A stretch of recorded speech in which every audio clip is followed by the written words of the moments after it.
The right to be rich. Whatever may be said in praise of poverty, the fact remains that it is not possible to live a really complete or successful life unless one is rich.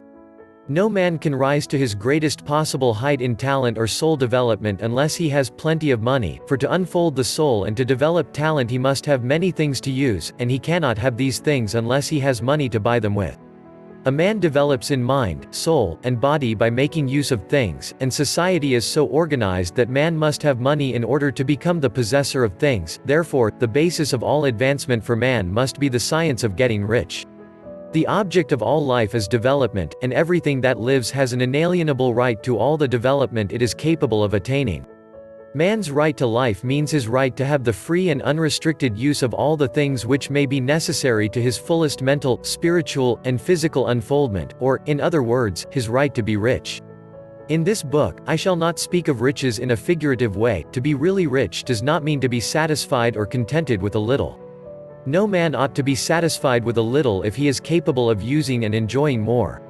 The purpose of nature is the advancement and unfoldment of life, and every man should have all that can contribute to the power, elegance, beauty, and richness of life. To be content with less is sinful.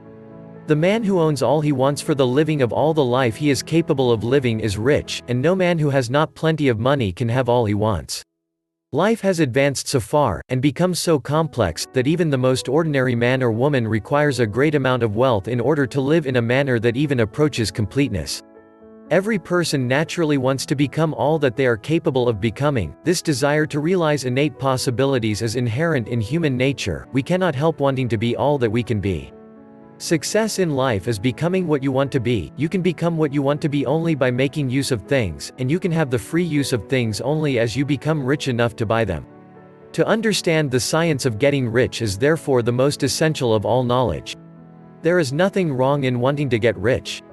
The desire for riches is really the desire for a richer, fuller, and more abundant life, and that desire is praiseworthy. The man who does not desire to live more abundantly is abnormal, and so the man who does not desire to have money enough to buy all he wants is abnormal. There are three motives for which we live for the body, we live for the mind, we live for the soul. No one of these is better or holier than the other, all are alike desirable, and no one of the three, body, mind, or soul, can live fully if either of the others is cut short of full life and expression.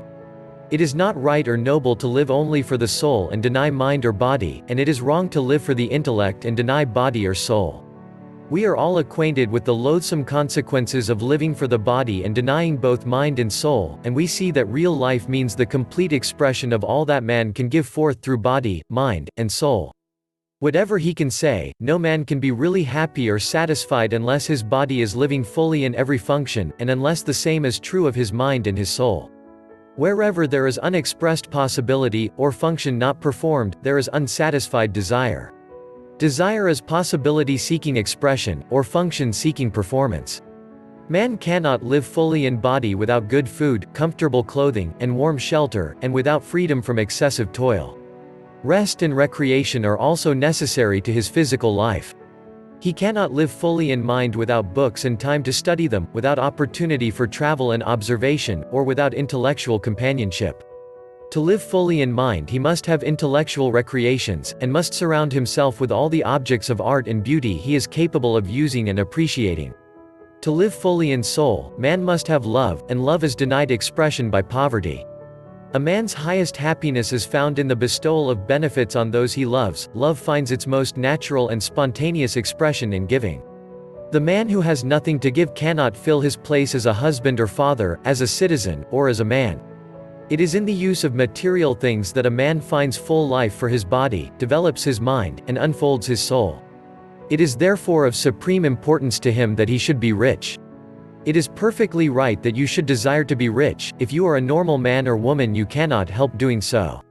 It is perfectly right that you should give your best attention to the science of getting rich, for it is the noblest and most necessary of all studies. If you neglect this study, you are derelict in your duty to yourself, to God and humanity, for you can render to God and humanity no greater service than to make the most of yourself.